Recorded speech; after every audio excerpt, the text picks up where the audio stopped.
Bismillahirrahmanirrahim. Alhamdulillah Rabbil Alamin. Assalatu wassalamu ala asyrafil anbiya'i wal mursalin wa ala alihi wa sahbihi ajma'in.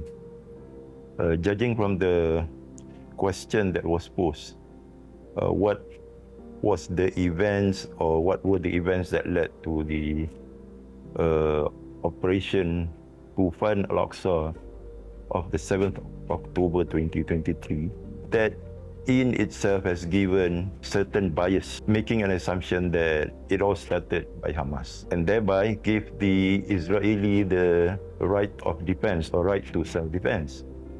I think there is a fundamentally wrong basis for us to consider Hamas as the one who actually initiated the event that led to the 7th October so-called evoke an attack on the Israeli side of the Palestine of 1948. In other words, Palestine that has been occupied since 1948. Now, if we look at the whole event, what actually triggered the Operation Tufan Al-Aqsa, which actually should be seen in the light of an operation that led to the Hamas coming home from the land that has been wrestled away from them since 1948.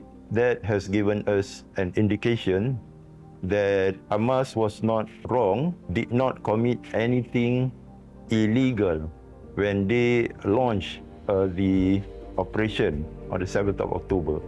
I won't be using the word attack or evoke an attack because Israel has been occupying their homeland, their country, since 1948 in the notorious event called Nakba, whereby we know officially on the 14th of May, 800,000 Palestinians were driven out from their homeland officially to the neighboring countries of Jordan, Lebanon and Syria, and also Egypt, and also Gaza, what is now known as this very small strip of land measuring about 40 kilometers from north to south and 11 kilometers at its widest point from east to west. So that's why 50% of the population in Gaza, the people of Gaza, are actually refugees or descendants of refugees of 1948. Now is in their third generation.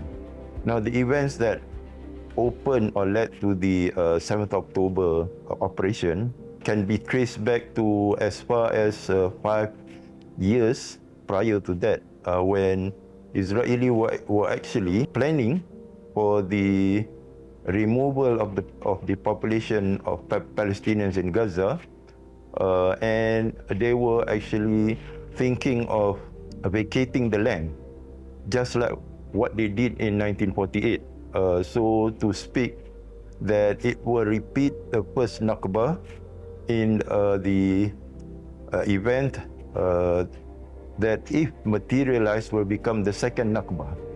The second Nakba with a larger population affected. In the first Nakba, around 800,000 Palestinians were driven out from their homes.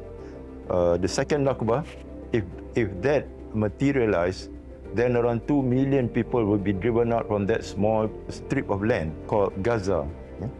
They were destined to leave Gaza to move into Sinai, repeating what has happened in the first Nakba. As early as 2 years prior to the operation, Israel has been doing everything that they can to implement this plan. As we can see that Gaza has been under attack several times, particularly in the 2009 and 2010. Gaza was under heavy military operation launched by Israel.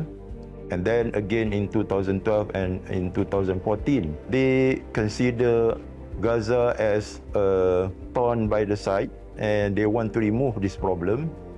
So the best way is to ask the Palestinians in Gaza to leave Gaza altogether and reoccupy Gaza, like what they have done since 1967 until 2005 when they left Gaza, thinking that by conducting an election, legislative election in 2006, they can do away with the problem of the resistance of Hamas in particular,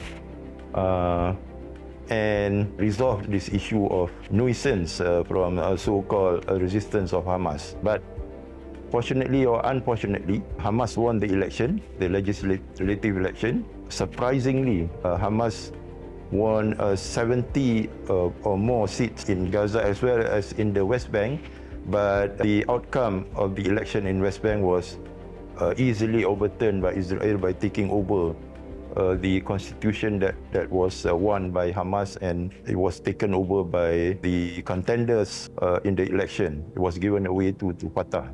Anyway, the failure of Israel to realize this plan has led to a 17 years of economic blockade and also siege until today.